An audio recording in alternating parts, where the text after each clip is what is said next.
ಓಂ ಯಾವತ್ ಬ್ರಹ್ಮ ವಿಷ್ಠಿತಂ ತಾವತೀವಾಕ್. ಶ್ರೀ ಗುರುಭ್ಯೋ ನಮಃ. ಮಹಾಭಾರತ ಪ್ರವಚನ ಸರಣಿಯ ಅನುಶಾಸನ ಪರ್ವದ 32ನೇ ಭಾಗ ಇದು. ಶಿವನ 1008 ನಾಮಗಳಲ್ಲಿ 953ನೇ ನಾಮವನ್ನು ಈ ಹಿಂದೆ ನಾವು ನೋಡಿ ಮುಗಿಸಿದ್ದೀವಿ. ಇವತ್ತು 954ನೇ ನಾಮವನ್ನು ಈಗ ನಾವು ನೋಡಬೇಕಾಗಿದೆ. ಇದನ್ನು ನೋಡುವುದಕ್ಕಿಂತ ಮುಂಚೆ ಈ ಹಿಂದೆ ನೋಡಿದಂತಹ ಒಂದೆರಡು ನಾಮಗಳ ಸ್ಪಷ್ಟೀಕರಣವನ್ನು ಮಾಡಿಕೊಂಡು ಇವತ್ತಿನ ಭಾಗವನ್ನು ನೋಡೋಣ. ಈ ಹಿಂದೆ ನಾವು ನೋಡಿದಂತಹ ಒಂದು ನಾಮ ಆದಿತ್ಯ ಅಂತ ಹೇಳಿ.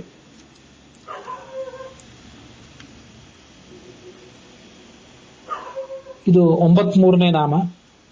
900ನೇ ನಾಮದಲ್ಲಿ ಛಾಂದೋಗ್ಯ ಭಾಷ್ಯದಲ್ಲಿ ಅದರ ಅರ್ಥವನ್ನು ಹೀಗೆ ವಿವರಿಸಿದ್ದಾರೆ.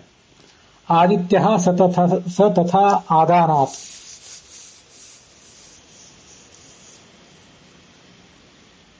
ಆದಾನ ಮಾಡುವುದರಿಂದ ನಮ್ಮ ಆಯುಷ್ಯವನ್ನ, ನಮ್ಮ ಶಕ್ತಿಯನ್ನ ಆತ ಸೆಳೆದುಕೊಳ್ಳುವುದರಿಂದ ಅವನಿಗೆ ಆದಿತ್ಯ ಅಂತ ಹೀಗೆ ಹೆಸರನ್ನು ಹೇಳ್ತಾರೆ.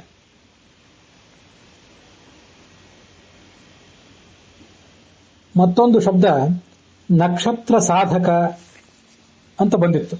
ಬಹಳ ಹಿಂದೆ ಬಂದಂತಹ ಒಂದು ಹೆಸರು, ಅದು ಇಲ್ಲೇ ಬಂದಿತ್ತು ಶಿವ ಸಹಸ್ರನಾಮದಲ್ಲಿ.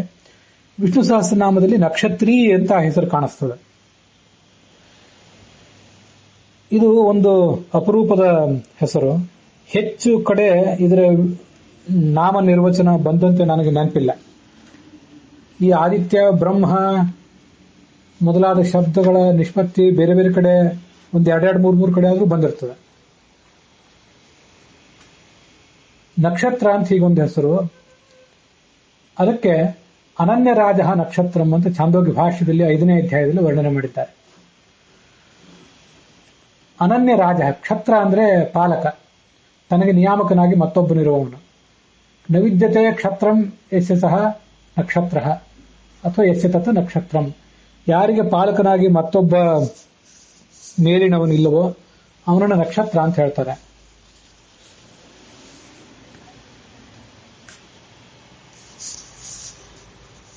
ಚಂದ್ರ ಅಂತ ಶಬ್ದ ಇದೆ, ಅದು ಕೂಡ ಇಲ್ಲಿ ಒಂದು ಬಾರಿ ಸಹಸ್ರನಾಮಗಳಲ್ಲಿ ಬಂದಂತೆ ನೆನಪಿದೆ. ಅದಕ್ಕೆ ಮಹಾ ಸುಖವುಳ್ಳವನು ಅಂತ ಅರ್ಥ ಹೇಳ್ತಾರೆ.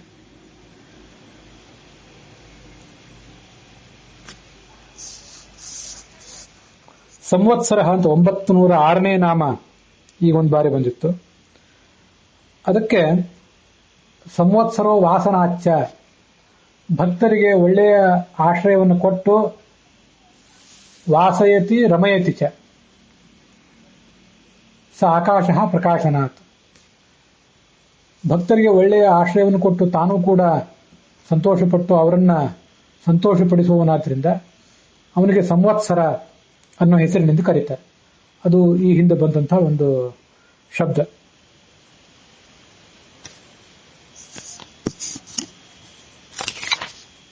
ಒಂಬತ್ತು 954ನೇ ನಾಮವಾಗಿ ಉದ್ಭಿತ್ ಅನ್ನುವಂಥ ಶಬ್ದ ಇದೆ. ವೃಕ್ಷಾದಿ ಸ್ವರೂಪನಾದವನು, ತ್ರಿವಿಕ್ರಮ, 3 ಲೋಕಗಳನ್ನು 3 ಹೆಜ್ಜೆಯಿಂದ ಅಳೆದವನು ಅಂತ ಅರ್ಥ. 956ನೇ ನಾಮ ವೈದ್ಯ ಅಂತ ಹೇಳಿ. ದೈವ್ಯ ಭಿಷಕ್ ಅಂತ ಹೇಳಿ ರುದ್ರಾಧ್ಯಾಯ ಅವನನ್ನ ದೇವ ವೈದ್ಯ ಅಂತ ವರ್ಣನೆ ಮಾಡಿದೆ. ವಿರಜಃ ರಜೋಗುಣರಹಿತ, ನೀರಜಃ ನಿರ್ಮಲ, ಅಮರಃ ನಾಶರಹಿತ, ಈಡ್ಯ ಸ್ತೋತ್ರಾರ್ಹ, ಹಸ್ತೀಶ್ವರ ಐರಾವತದ ವಾಹನವಾದಂಥ ಈ ಇಂದ್ರನ ವಾಹನ ಐರಾವತ, ಅದರಲ್ಲಿ ಅಂತರ್ಯಾಮಿಯಾದವನು. ವ್ಯಾಘ್ರ ಶಾರ್ದೂಲ ಸ್ವರೂಪ. ದೇವಸಿಂಹ, ದೇವತೆಗಳಲ್ಲಿ ಸಿಂಹ ಸದೃಶ ಪರಾಕ್ರಮಿಯಾದವನು. ನರರ್ಷಭ ಪುರುಷಶ್ರೇಷ್ಠ, ವಿಬುಧ ಶ್ರೇಷ್ಠವಾದ ಜ್ಞಾನ ಇದ್ದವನು. ಅಗ್ರವರ, ಯಜ್ಞಗಳಲ್ಲಿ ಎಲ್ಲರಿಗಿಂತ ಮುಂಚೆ ಆಹುತಿಯನ್ನ ಸ್ವೀಕಾರ ಮಾಡುವಂಥವನು. ಸೂಕ್ಷ್ಮ, ಅತ್ಯಂತ ಸೂಕ್ಷ್ಮ. ಸರ್ವದೇವ ಸ್ವರೂಪ. ತಪೋಮಯ,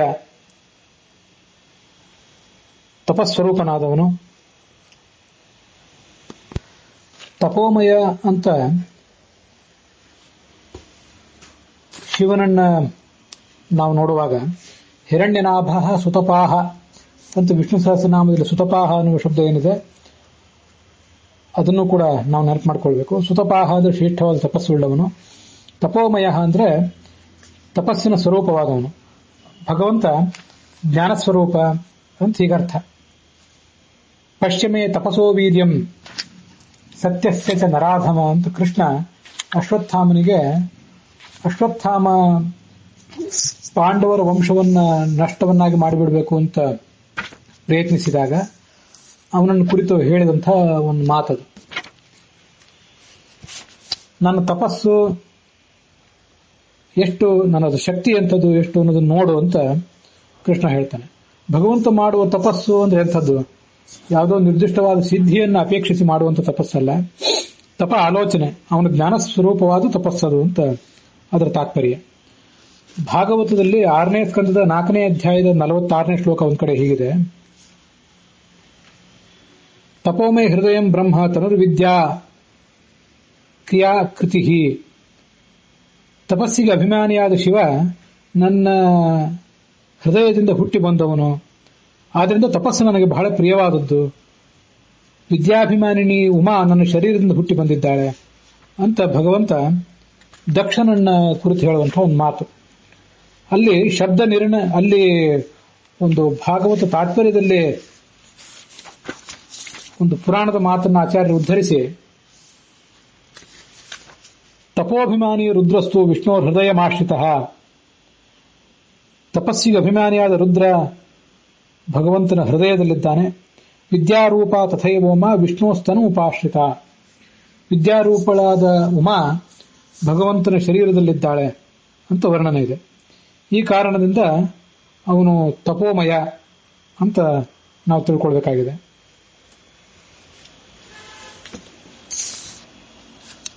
ಸರ್ವದೇವ, ಎಲ್ಲ ದೇವತೆಗಳಿಗೂ ಸ್ವರೂಪನಾದವನು. ಸುಯುಕ್ತ ಭಕ್ತಾನುಗ್ರಹಕ್ಕಾಗಿ ಎಲ್ಲರಲ್ಲಿಯೂ ಇರುವಂಥವನು. ಶೋಭನಃ ಕಲ್ಯಾಣಮಯ. ವಜ್ರಪಾಣಿಯಾಗಿದ್ದಾನೆ. ಪ್ರಾಸಾನಾಂ ಪ್ರಭವ, ಅನೇಕ ಪ್ರಾಸಾಯುಧಗಳು ಅವುಗಳಿಗೆ ಅವನು ಆಶ್ರಯನಾಗಿದ್ದಾನೆ.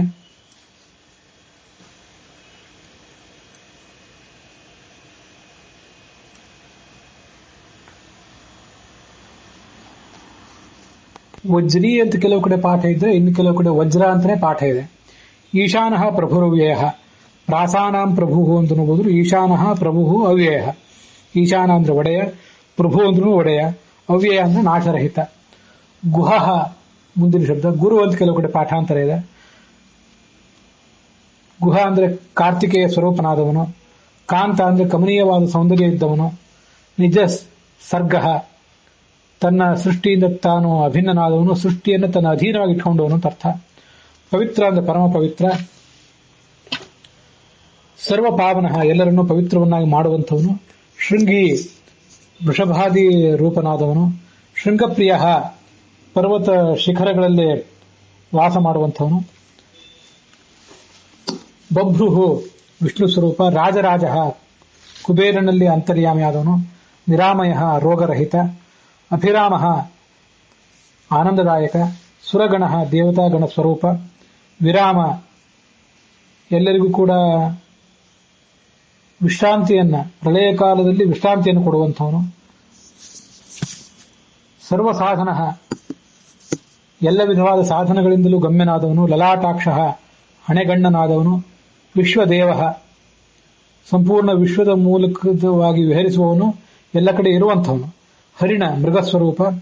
ಬ್ರಹ್ಮ ವರ್ಚಸ, ಬ್ರಹ್ಮ ತೇಜಸ್ಸಿನಿಂದ ಕಂಗೊಳಿಸ್ತಾ ಇರುವಂಥವನು. ಸ್ಥಾವರಾಣಾಂ ಪತಿ, ಪರ್ವತಗಳಿಗೆ ಒಡೆಯ. ನಿಯಮೇಂದ್ರಿಯ ವರ್ಧನ, ನಿಯಮಪೂರ್ವಕವಾಗಿ ಮನಸ್ಸಿನ ಶಕ್ತಿಯಿಂದ ಇಂದ್ರಿಯಗಳನ್ನು ಗೆಲ್ಲುವಂಥವನು, ಗೆಲ್ಲಕ್ಕೆ ನಮಗೆ ಸಹಾಯ ಮಾಡುವವನು. ಸಿದ್ಧಾರ್ಥ ಅಂದ್ರೆ ಆಪ್ತ ಕಾಮ, ಎಲ್ಲ ಅಪೇಕ್ಷೆಗಳನ್ನು ಈಡೇರಿಸಿಕೊಂಡವನು. ಸಿದ್ಧಭೂತಾರ್ಥ, ಸಮಸ್ತ ಸಿದ್ಧಿಗಳನ್ನು ಪಡೆದಂಥವನು.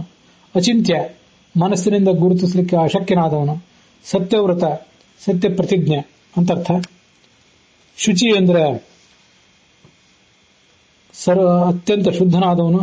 ಹಂಸಃ ಶುಚಿಷತ್ ಇತ್ಯಾದಿ ಕಡೆಗಳಲ್ಲಿ ಆ ಭಗವಂತನನ್ನು ಶುಚಿಷತ್ ಅಂತಲೂ ವರ್ಣನೆ ಮಾಡಿದ್ದಾರೆ. ಅವನು ಸ್ವಯಂ ಶುಚಿಯೂ ಕೂಡ ಹೌದು. ವ್ರತಾಧಿಪ, ವ್ರತಗಳಿಗೆ ಅಧಿಪತಿ. ಪರಂ ಶ್ರೇಷ್ಠ, ಬ್ರಹ್ಮ ಗುಣಪೂರ್ಣನಾದವನು. ಭಕ್ತಾನಾಂ ಪರಮಾಗತಿ, ಮುಕ್ತಾನಾಂ ಪರಮಾಗತಿ ಅಂತ ವಿಷ್ಣು ಸಹಸ್ರನಾಮದಲ್ಲಿದೆ. ವಿಮುಕ್ತ, ನಿತ್ಯ ಮುಕ್ತ. ಮುಕ್ತ ತೇಜಾಹ, ಶತ್ರುಗಳ ಮೇಲೆ ತೇಜಸ್ಸನ್ನು ಬೀರುವವನು. ಶ್ರೀಮಾನ್, ಯೋಗೈಶ್ವರ್ಯ ಸಂಪನ್ನ. ಶ್ರೀವರ್ಧನ, ಭಕ್ತರ ಸಂಪತ್ತನ್ನ ಹೆಚ್ಚು ಮಾಡುವಂಥವನು.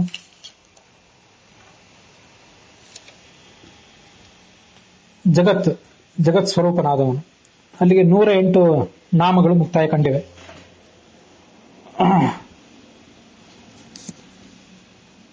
ವಿಷ್ಣು ಸಹಸ್ರನಾಮದಲ್ಲಿ ಪ್ರೀತಿವರ್ಧನ ಮೊದಲಾದ ಶಬ್ದಗಳಿವೆ.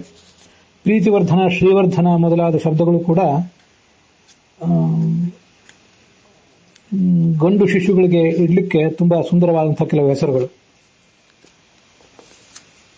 ಛಾಂದೋಗ್ಯ ಭಾಷ್ಯದಲ್ಲಿ ಇರುವಂತಹ ಮತ್ತೆರಡು ಹೆಸರುಗಳನ್ನ ಈಗ ನಾವು ನೋಡೋಣ.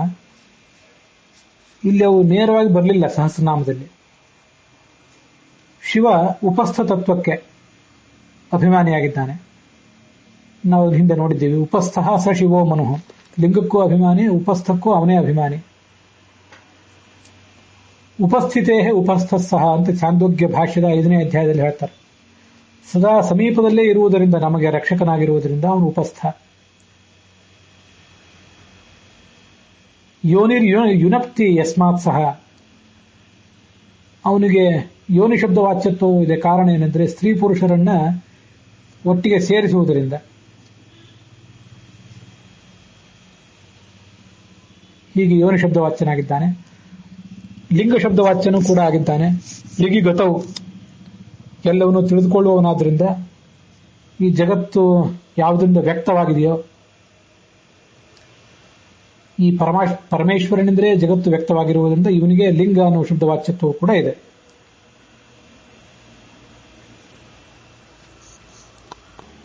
ತಂಡಿ ಆ 1000 ನಾಮಗಳಿಂದ ಸ್ತೋತ್ರ ಮಾಡಿದ್ದನ್ನ ಹೀಗೆ ಹೇಳಿಕೊಂಡ. ಸಾಮಾನ್ಯನಾದ ವ್ಯಕ್ತಿ ಈ ಶಿವನನ್ನು ಹೇಗೆ ಸ್ತುತಿಸಲಿಕ್ಕೆ ಸಾಧ್ಯ? ಆ ಭಗವಂತನ ಅನುಗ್ರಹದಿಂದಲೇ, ಅವನ ಆಶೀರ್ವಾದದಿಂದಲೇ ನಾನು ಅವನನ್ನು ಸ್ತುತಿಸುವಂತಾಯಿತು. ಅವನನ್ನು ಸ್ತುತಿಸಿ ಯಾವ ಭಕ್ತನಾದವನು ಅವನನ್ನು ಆರಾಧಿಸ್ತಾನೋ ಅವನೇ ಆ ಭಗವಂತನ ಸನ್ನಿಧಾನವನ್ನು ಪಡ್ಕೊಳ್ತಾನೆ. ಇದು ವೇದ ಸದೃಶವಾದ್ದು. ಪರಮಾತ್ಮನಾದ ಶಿವನನ್ನು ಪಡಿತಾನೆ ಇದನ್ನು ಓದುವವನು. ಭಕ್ತಾನುಕಂಪಿಯಾದಂತಹ ಶಿವ ಈ ಸ್ತೋತ್ರವನ್ನು ಕೇಳಿ ಸಂತೋಷ ಪಡ್ತಾನೆ. ಮನುಷ್ಯರಲ್ಲಿ ಆಸ್ತಿಕರು, ಶುದ್ಧಾಳುಗಳು ಯಾರಿದ್ದಾರೋ ಅವರು ಮನಸ್ಸು, ಮಾತು, ಕರ್ಮಗಳ ಮೂಲಕವಾಗಿ ಮಲಗಿದ್ದಾಗ, ಜಾಗೃತರಾಗಿದ್ದಾಗ, ಹೋಗ್ತಿರುವಾಗ ಈ ಭಗವಂತನನ್ನ ಮತ್ತೆ ಮತ್ತೆ ಧ್ಯಾನ ಮಾಡ್ತಾ, ಶಯಾನ ಜಾಗೃಮಾಣಾಶ್ಚ ವ್ರಜನ್ ಉಪವಿಶಂಸ್ತಥಾ ಉನ್ಮಿಷನ್ ನಿಮಿಷಂಶ್ಚೈವ ಚಿಂತಯಂತಃ ಪುನಃ ಪುನಃ, ಅವನ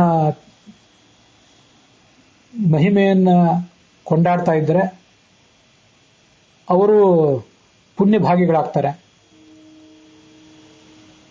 ಅನೇಕ ಕೋಟಿ ಜನ್ಮಗಳಲ್ಲಿ, ನಾನಾ ಯೋನಿಗಳಲ್ಲಿ, ನಾನಾ ಜೀವಿಯಾಗಿ ಹುಟ್ಟಿ ಬಂದು ಕೊನೆಗೊಂದು ಬಾರಿ ಮನುಷ್ಯನಾಗಿ ಹುಟ್ಟಿದವನಿಗೆ, ಅದರಲ್ಲೂ ಯಾರೋ ಒಬ್ಬನಿಗೆ ಭವೇ ಭಕ್ತಿ ಪ್ರಜಾಯತೆ, ಶಿವನಲ್ಲಿ ಭಕ್ತಿ ಹುಟ್ಟಲಿಕ್ಕೆ ಸಾಧ್ಯ.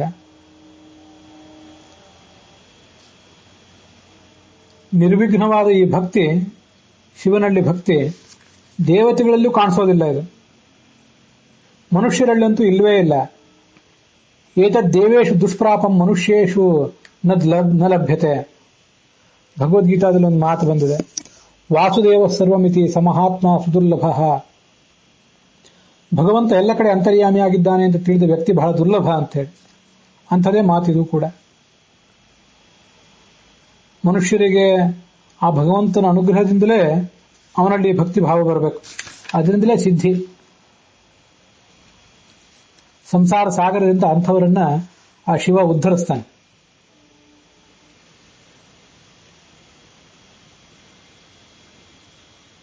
ಭಗವಂತನನ್ನು ಬಿಟ್ಟು ಉಳಿದವರನ್ನ ನಾವೇನಾದ್ರೂ ಆರಾಧಿಸಿದ್ರೆ, ಮನುಷ್ಯಾಣ ಮೃತೇ ದೇವಂ ನಾಣ್ಯ ಶಕ್ತಿಸ್ತಪೋಬಲಂ, ಬೇರೆ ಯಾರಿಗೂ ಅವನನ್ನ, ಆ ಸಾಧಕನನ್ನು ಉದ್ಧರಿಸುವಂತ ಶಕ್ತಿ ಇಲ್ಲ. ಏವಂ ಅನ್ಯೇನ ಕುರುವಂತಿ ದೇವಾ ಸಂಸಾರ ಮೋಚನಂ ಮನುಷ್ಯಾಣ ಮಹಾದೇವಾತ್ ಅನ್ಯತ್ರಾಪಿ ತಪೋಬಲಾತ್. ಇದು ನಾವು ಈ ಹಿಂದೆ ನೋಡಿದ ಶ್ಲೋಕದ ಒಂದು ಪಾಠಾಂತರ. ಭಗವಂತ ನಮಗೆ ಮುಕ್ತಿದಾಯಕ, ಅವನನ್ನು ಹೊರತುಪಡಿಸಿ ಬೇರೆ ಯಾರೂ ನಮಗೆ ಮುಕ್ತಿಯನ್ನ ಕೊಡಲಾರರು. ಇದನ್ನ ಪ್ರತಿಯೊಬ್ಬರೂ ಕೂಡ ತಿಳ್ಕೊಳ್ಬೇಕು. ಪುಣ್ಯಕರ ಇದು, ಪಾಪಹರವಾದದ್ದು. ಸಾಂಖ್ಯರಿಗೂ ಯೋಗಿಗಳಿಗೂ ಪರಮಗತಿ ಲಭ್ಯ ಆಗ್ತದೆ ಇದರಿಂದ. 1 ವರ್ಷ ಇದನ್ನು ಪಠಿಸಬೇಕು. ಅಬ್ದಮೇಕಂ ಚರೇದ್ ಭಕ್ತ, ಹಾಗೆ ಮಾಡಿದರೆ ಈಪ್ಸಿತಾರ್ಥವನ್ನು ಪಡ್ಕೊಳ್ತಾನೆ. ಬ್ರಹ್ಮನ ಹೃದಯದಲ್ಲಿತ್ತಿದ್ದು, ಚತುರ್ಮುಖನ ಹೃದಯದಲ್ಲಿ, ಅದು ಇಂದ್ರನಿಗೆ ಬಂತು. ಇಂದ್ರನಿಂದ ಮೃತ್ಯುವಿಗೆ, ಮೃತ್ಯುವಿನಿಂದ ಏಕಾದಶ ರುದ್ರರಿಗೆ, ರುದ್ರರಿಂದ ತಂಡಿಗೆ, ತಂಡಿ ತಪಸ್ಸು ಮಾಡಿ ಇದನ್ನ ಪಡೆದುಕೊಂಡ. ತಂಡಿಯಿಂದ ಶುಕ್ರನಿಗೆ, ಶುಕ್ರನಿಂದ ಗೌತಮನಿಗೆ, ಗೌತಮನಿಂದ ವೈವಸ್ವತ ಮನುವಿಗೆ ಇದು ಹರಿದು ಬಂತು.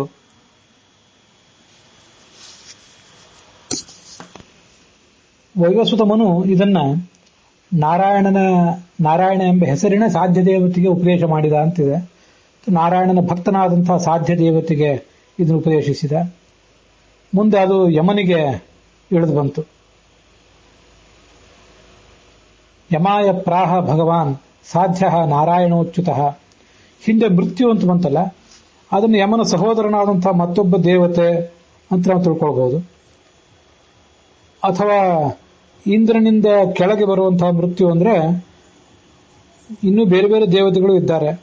ಅನೇಕ ದೇವತೆಗಳು ಕೂಡ ಮೃತ್ಯುವಿಗೆ ಕಾರಣರಾಗಿರ್ತಾರೆ. ಸೂರ್ಯ ಮೊದಲಾದವರು ಕೂಡ, ಅವರು ಈ ಜಗತ್ತಿನ ಅಂತ್ಯಕ್ಕೆ ಕಾರಣರಾಗುವುದರಿಂದ ಅವರನ್ನು ಕೂಡ ಮೃತ್ಯು ಅಂತ ಹೇಳಲಿಕ್ಕೆ ತೊಂದರೆ ಇಲ್ಲ.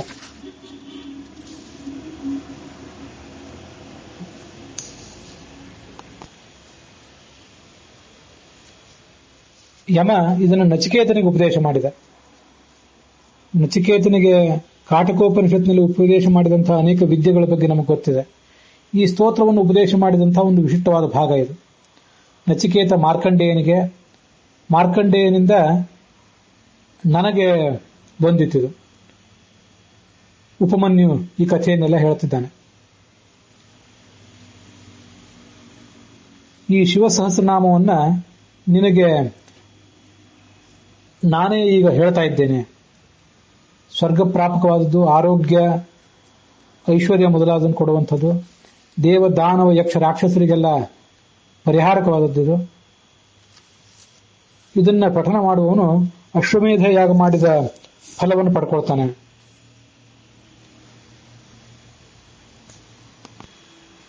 ಅಲ್ಲಿಗೆ ಈ ಅಧ್ಯಾಯ ಮುಕ್ತಾಯ ಕಂಡಿದೆ. ಮುಂದಿನ ಅಧ್ಯಾಯದಲ್ಲಿ ಅಲ್ಲಿರುವಂತಹ ಋಷಿಗಳು ಯುಧಿಷ್ಠಿರನಿಗೆ ತಾವು ಶಿವನ ಅನುಗ್ರಹದಿಂದ ಹೇಗೆ ಸಾಧನೆಯನ್ನು ಮಾಡಿದ್ವಿ ಅನ್ನೋದನ್ನು ಹೇಳ್ತಾರೆ. ಮೊದಲು ವ್ಯಾಸರು ಹೇಳಿದ್ರು, ನಾನು ಕೂಡ ಪುತ್ರ ಪ್ರಾಪ್ತಿಗಾಗಿ ಮೊದಲು ಮೇರು ಪರ್ವತದಲ್ಲಿ ದೊಡ್ಡ ತಪಸ್ಸನ್ನು ಮಾಡಿದೆ. ಆಗ ಸಂತುಷ್ಟನಾದಂತಹ ಶಿವ ನನಗೆ ಅನುಗ್ರಹ ಮಾಡಿ ಒಬ್ಬ ಪುತ್ರನನ್ನ ಕರುಣಿಸಿದ. ನೀನು ಹಾಗೆ ಮಾಡು. ಮುಂದೆ ಕಪಿಲ ಋಷಿ ಹೇಳಿದ, ಅನೇಕ ಜನ್ಮಗಳಲ್ಲಿ ನಾನು ಭಕ್ತಿಪೂರ್ವಕವಾಗಿ ಭವನನ್ನು ಆರಾಧಿಸಿದೆ. ಭವ ನನಗೆ ಜ್ಞಾನವನ್ನು ಕೊಟ್ಟ. ಮುಂದೆ ಅಲಂಬಾಯನ ಅಂತ ಒಬ್ಬ ಋಷಿ,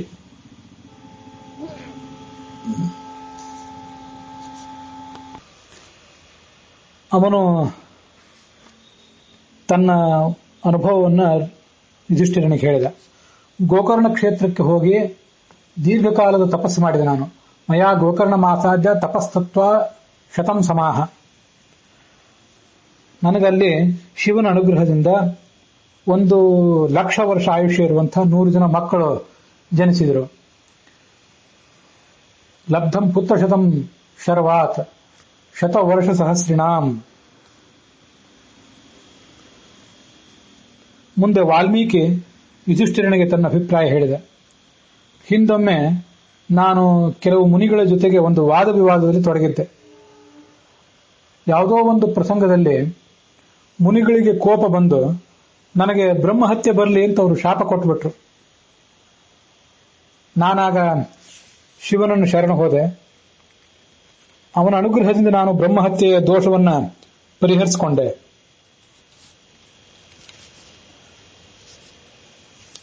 ಮುಂದೆ ಪರಶುರಾಮ ಯುಧಿಷ್ಠಿರನಿಗೆ ಹೇಳಿದ, ಕಾರ್ತವೀರ್ಯಾರ್ಜುನ ಮಾಡಿದ ಒಂದು ಅಪಕಾರ, ನನ್ನ ತಂದೆಯ ವಧೆ, ಜಮದಗ್ನಿಯ ವಧೆಯಿಂದ ನನಗೆ ಬಹಳ ದುಃಖ ಆಗಿತ್ತು. ಮತ್ತೆ ಅನೇಕ ಜನ ಬ್ರಾಹ್ಮಣರನ್ನು ಕೂಡ, ಬ್ರಹ್ಮಜ್ಞಾನಿಗಳನ್ನು ಅವನು ಹಿಂಸಿಸಿದ್ದ. ನನಗೆ ತುಂಬಾ ದುಃಖ ಆಗಿತ್ತು. ನಾನಾಗ ಶಿವನನ್ನ ಶರಣ ಹೋದೆ. ನನಗೆ ಕೊಡಲಿಯನ್ನು ಅವನೇ ಕೊಟ್ಟ, ಅನೇಕ ದಿವ್ಯಾಸ್ತ್ರಗಳನ್ನು ಕೊಟ್ಟ, ಅನೇಕ ಶತ್ರುಗಳನ್ನೆಲ್ಲ ತರಿದು ಹಾಕು, ನಿನಗದ್ರಿಂದ ಏನೂ ಪಾಪ ಬರೋದಿಲ್ಲ, ಮೃತ್ಯುವು ನಿನಗೇನೂ ಮಾಡೋದಿಲ್ಲ ಅಂತ ಶಿವನ ಅನುಗ್ರಹದಿಂದಲೇ ನನಗದೆಲ್ಲವೂ ಸಿದ್ಧವಾಯಿತು. ಮುಂದೆ ವಿಶ್ವಾಮಿತ್ರರು ತಮ್ಮ ಕಥೆಯನ್ನು ಹೇಳಿದರು.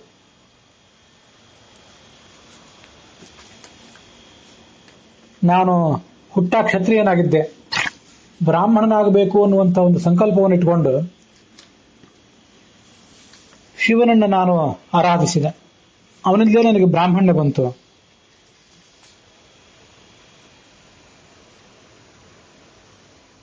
ಮುಂದೆ ಅಸಿತ ದೇವಲ ಆ ಯುಧಿಷ್ಠಿರನಿಗೆ ಹೇಳಿದ, ಇಂದ್ರ ಒಂದು ಬಾರಿ ನನಗೆ ಶಾಪ ಕೊಟ್ಟಿದ್ದ, ತಪಶಕ್ತಿ ನಂದು ನಷ್ಟವಾಗಿತ್ತು. ಶಿವನ ಅನುಗ್ರಹದಿಂದ ದೀರ್ಘಾಯುಷ್ಯ, ತಪಶಕ್ತಿ, ಧರ್ಮ ಎಲ್ಲವನ್ನೂ ಪಡ್ಕೊಂಡೆ. ಮುಂದೆ ಗೃತ್ಸಮದ ಅಂತ ಇವರು ಯುಧಿಷ್ಠಿರನಿಗೆ ಹೇಳಿದ್ರು,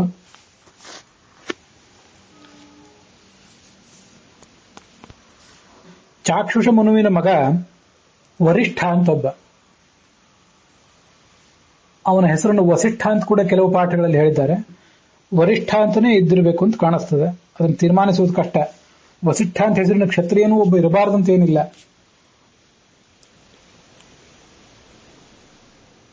ಅವನೊಂದು ಯಜ್ಞವನ್ನು ಮಾಡ್ತಾ ಇದ್ದ.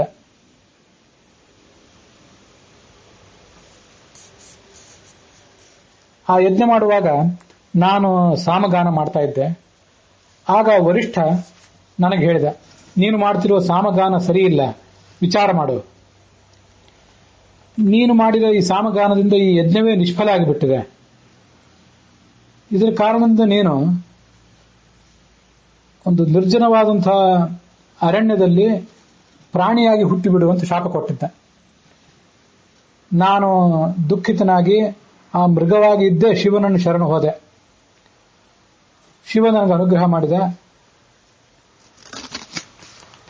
ಆ ಗೃತ್ಸಮದ ಮೊದಲಾದವರು ಪ್ರಾರಂಭಿಸಿದಂತಹ ಆ ಯಜ್ಞ, ವರಿಷ್ಠ ಮೊದಲಾದವರು ಮಾಡಿದಂತಹ ಯಜ್ಞ, ಅದು ಸಾಂಗವಾಗಿ ಮುಂದುವರಿಯಲಿ. ಮುಂದೆ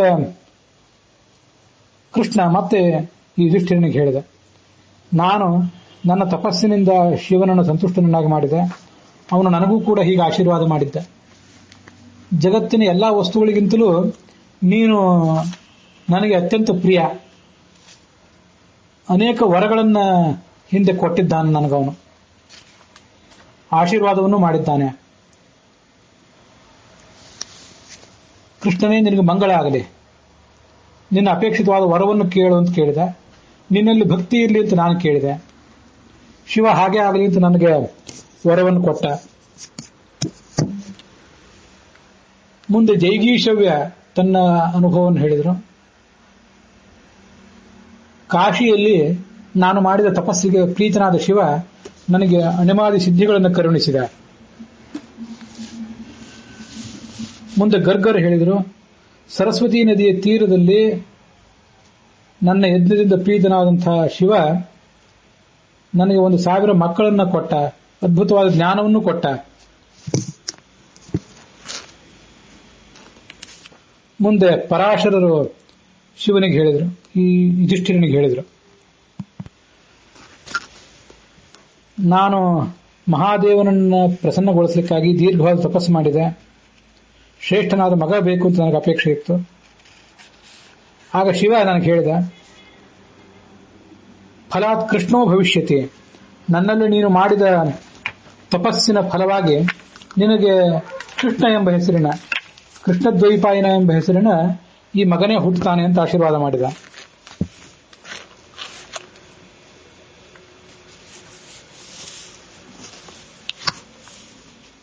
ಅವನು ಸಪ್ತರ್ಷಿಗಳಲ್ಲಿ ಒಬ್ಬನಾಗ್ತಾನೆ. ಮುಂದೆ ವೈವಸ್ವತ ಮನ್ವಂತರದಲ್ಲಿ ವೇದಗಳ ವಿಭಾಗಕಾರನೂ ಆಗ್ತಾನೆ.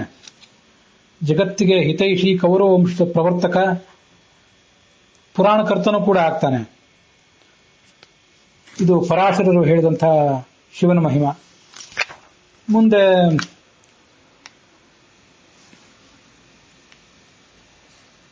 ಮಾಂಡವ್ಯ ಮುನಿ ಹೇಳಿದೆ, ನಾನು ಒಂದು ಬಾರಿ ತಪಸ್ಸು ಮಾಡ್ತಾ ಇದ್ದಾಗ ಕೆಲವು ಜನ ಕಳ್ಳರು ಅಲ್ಲಿ ಬಂದು ಆ ಪರಿಸರದಲ್ಲಿ ಅಡಗಿಕೊಂಡ್ರು. ರಾಜಭಟರು ನನ್ನನ್ನೇ ಕಳ್ಳ ಅಂತ ಶಂಕಿಸಿ ನನ್ನನ್ನು ಕರ್ಕೊಂಡು ಹೋಗಿ ಶೂಲಕ್ಕೆ ಏರಿಸಿದ್ರು. ಆ ಶೂಲಕ್ಕೆ ಏರಿಸಿದ್ರಿಂದ ನನಗೆ ಅಣಿಮಾಂಡವ್ಯ ಅಂತ ಹೆಸರು ಬಂದಿತ್ತು. ಅದನ್ನು ನಾವು ಹಿಂದೆ ನೋಡಿದ್ದೇವೆ. ಈ ಅಣಿಮಾಂಡವ್ಯ ನಿರಪರಾಧಿ ಆಗಿದ್ದ, ಆದರೂ ಕೂಡ ಅವನಿಗೆ ಇಂಥ ಒಂದು ಶಿಕ್ಷೆ ಬಂದಿತ್ತಲ್ಲ, ಅದಕ್ಕೆ ಅವನು ಕುಪಿತನಾಗಿ ಯಮಧರ್ಮನಿಗೆ ನೀನು ಶೂದ್ರನಾಗಿ ಜನಿಸು, ಭೂಲೋಕದಲ್ಲಿ ಜನಿಸು ಅಂತ ಶಾಪ ಕೊಟ್ಟಿದ್ದ. ಹಾಗಾಗಿ ವಿದುರ ಜನಿಸಿದ ಅಂತ ನೋಡಿದ್ದೀವಿ ನಾವು. ಆಗ ಶಿವ ನನ್ನ ಪ್ರಾರ್ಥನೆಯಿಂದ ಪ್ರಸನ್ನನಾಗಿ, ನೀನು ದೀರ್ಘಕಾಲ ಬದುಕ್ತಿ, ಈ ಶೂಲದಿಂದ ಉಂಟಾದ ಗಾಯನೂ ನಿನಗಾಗೋದಿಲ್ಲ,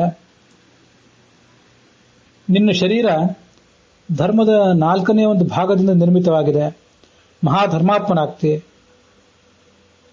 ಹೀಗೆಲ್ಲ ನನಗೆ ಆಶೀರ್ವಾದ ಮಾಡಿದ ಆ ಶಿವ. ಮುಂದೆ ಗಾಲವರು ತಮ್ಮ ಅಭಿಪ್ರಾಯ ಹೇಳಿದರು. ನಾನು ವಿಶ್ವಾಮಿತ್ರನ ಶಿಷ್ಯ, ಶಿಕ್ಷಣ ಮುಗಿಸಿ ವಿದ್ಯಾಭ್ಯಾಸ ಮುಗಿಸಿ ತಂದೆಯನ್ನು ನೋಡ್ಬೇಕು ಅಂತ ಮನೆಗೆ ಹೋದೆ. ಆಗ ತಂದೆ ಸತ್ತೋಗಿಬಿಟ್ಟಿದ್ದ. ನನಗೆ ಬಹಳ ದುಃಖ ಆಯಿತು. ತಾಯಿಯ ಗೋಳಾಟವನ್ನ ನಾನು ತಾಳದೆ ಶಿವನನ್ನ ತಪಸ್ಸಿನಿಂದ ಪ್ರಸನ್ನೀಕರಿಸಿಕೊಂಡೆ. ನೀನು, ನಿನ್ನ ತಾಯಿ, ತಂದೆ ಎಲ್ಲರೂ ಮೃತ್ಯುರಹಿತರಾಗ್ತೀರಿ, ಮನೆಗೆ ಹೋಗು, ತಂದೆಯನ್ನು ಕಾಣ್ತಿ ಅಂತ ಹೇಳಿದ. ನಾನು ಮನೆಗೆ ಬಂದೆ. ಆಗ ನನ್ನ ತಂದೆ ಆಗ ತಾನೇ ಎಲ್ಲೋ ಬೇರೆ ಉಪವನಕ್ಕೆ ದರ್ಭೆ ಸಮಿತ್ತು ಅವನೆಲ್ಲ ತೆಗೆದುಕೊಂಡು ಹೋದವನು ಮರಳಿ ಬರುವಂತೆ ಮನೆಗೆ ಬಂದ. ನಾನು ಅವನನ್ನ ನಮಸ್ಕರಿಸಿದೆ. ದೃಷ್ಟೋಸಿ ಮೇ ಪುತ್ರ ಕೃತವಿದ್ಯೆ ಇಹಾಗತಃ, ನಿನ್ನ ವಿದ್ಯಾಭ್ಯಾಸವನ್ನೆಲ್ಲ ಮುಗಿಸಿ ನೀನು ಇಲ್ಲಿಗೆ ಬಂದಿದ್ದೆ, ಬಹಳ ಸಂತೋಷ ಆಗಿದೆ ನಿನ್ನನ್ನು ನೋಡಿ ನನಗೆ ಅಂತ ಆ ತಂದೆ ಹೇಳಿದ. ಯುಧಿಷ್ಠಿರನಿಗೆ ಇದನ್ನೆಲ್ಲ ಕೇಳಿ ಬಹಳ ಆಶ್ಚರ್ಯ ಆಯಿತು.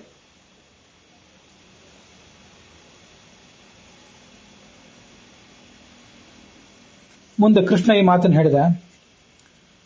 ಉಪಮನ್ಯು ಹೀಗೆ ಹೇಳಿದ್ದ ನನಗೆ, ಪಾಪಿಗಳಾದವರು ಅವರು ಈಶ್ವರನನ್ನ ನೋಡ್ಲಿಕ್ಕೆ ಸಾಧ್ಯ ಆಗೋದಿಲ್ಲ. ಯಾರ ಅಂತಃಕರಣ ಪವಿತ್ರವಾಗಿರ್ತದೋ ಅವರೇ ಭಗವಂತನ ಶರಣ ಹೊಂದುತ್ತಾರೆ. ಸದೃಶಃ ಅರಣ್ಯವಾಸೀನಾಂ ಮುನೀನಾಂ ಭಾವಿತಾತ್ಮನಾಂ ಸರ್ವಥಾ ವರ್ತಮಾನೋಪಿ, ಅವನು ಈ ಜಗತ್ತಿನಲ್ಲಿ ಬೇರೆ ಯಾವುದೇ ಲೌಕಿಕ ವ್ಯವಹಾರದಲ್ಲಿ ಮಗ್ನಾಗಿರಲಿ, ಆದರೆ ಅವನೇ ಅರಣ್ಯವಾಸಿಯಾದ ಮುನಿಯಂತೆ, ವಿರಕ್ತನಾದ ಮುನಿಯಂತೆ ಶ್ರೇಷ್ಠವಾದ ಜೀವನವನ್ನು ನಡೆಸ್ತಾನೆ. ಶಿವ ಸಂತುಷ್ಟನಾದ್ರೆ ಯಾವ ದೇವ ಪದವಿಯನ್ನಾದರೂ ಕೊಡಬಲ್ಲ, ಪಾಪಗಳನ್ನು ಪರಿಹರಿಸಬಲ್ಲ. ಕೆರೆ ಕಟ್ಟೆಗಳನ್ನೆಲ್ಲ ನಾಶಪಡಿಸಿ ಜಗತ್ತಿಗೆ ಅಪಕಾರ ಮಾಡಿದವನು ಕೂಡ ಶಿವನ ಅನುಗ್ರಹದಿಂದ ಪಾಪಗಳನ್ನ ಕಳೆದುಕೊಳ್ತಾನೆ.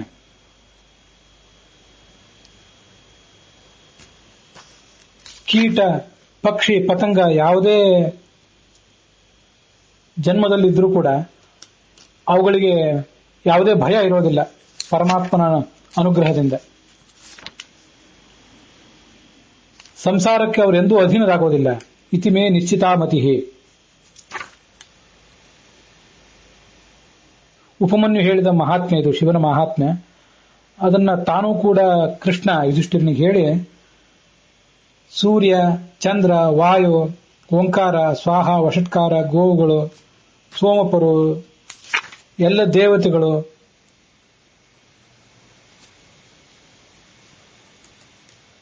ಇಹಪರದ ಸಮಸ್ತ ಸುಖ ದುಃಖ ಇವೆಲ್ಲವೂ ಕೂಡ ಮಹಾದೇವನಿಂದ ಹುಟ್ಟಿದ್ದಾಗಿದೆ. ಸರ್ವ ದೇವತೆಗಳು ಕೂಡ ತಸ್ಯ ದೇವಸ್ಯ ಸೃಷ್ಟಿಂ, ಅವರೆಲ್ಲರೂ ಅವನ ಸೃಷ್ಟಿ ಅಂತ ತಿಳ್ಕೊಳ್ಬೇಕು ನಾವು. ಆ ಮಹಾದೇವ ನನ್ನಿಂದ ಸ್ತುತ್ಯನಾಗಿ ನನಗೆ ಇಷ್ಟವಾದಂತಹ ವರಗಳನ್ನು ಕೊಡಲಿ. ನಾಭಿಷ್ಟುತೋ ನಃ ಪ್ರಭುರವೇ ಸ್ಯಾತ್ ಇಮಂ ಸ್ತವಂ ಸಂಯತೇಂದ್ರಿಯ ಚ ಭೂತ್ವಾ ಶುಚಿರ್ಯ ಪುರುಷ ಪಠೇತ. ಈ ಅಧ್ಯಾಯವನ್ನು ಯಾರು ಕೇಳ್ತಾನೋ ಅವನು ಮಹಾಫಲಗಳನ್ನು ಪಡ್ಕೊಳ್ತಾನೆ. ವೇದಾಧ್ಯಯನ ಮಾಡಿದ ಫಲ, ಕ್ಷತ್ರಿಯನಿಗೆ ಸಮಸ್ತ ಜಗತ್ತನ್ನು ಗೆಲ್ಲುವ ಶಕ್ತಿ, ವ್ಯಾಪಾರ ಕೌಶಲ ವೈಶ್ಯನಿಗೆ, ಇಹಪರದಲ್ಲಿ ಅವಿಚ್ಛಿನ್ನವಾದ ಸುಖ ಶೂದ್ರನಿಗೆ ಎಲ್ಲ ದೊರೀತದೆ. ಈ ಸ್ತವರಾಜವನ್ನ ಯಾರು ಕೇಳ್ತಾರೆ, ಯಾರು ಪಠಿಸ್ತಾರೋ ಅವರು ಯಶೋವಂತರಾಗ್ತಾರೆ. ತನ್ನ ಶರೀರದಲ್ಲಿ ಎಷ್ಟು ರೋಮಕೂಪಗಳಿರ್ತಾವೋ ಅಷ್ಟು ವರ್ಷ ಕಾಲ ಸ್ವರ್ಗದಲ್ಲಿ ಅವರು ವಿಹರಿಸ್ತಾರೆ.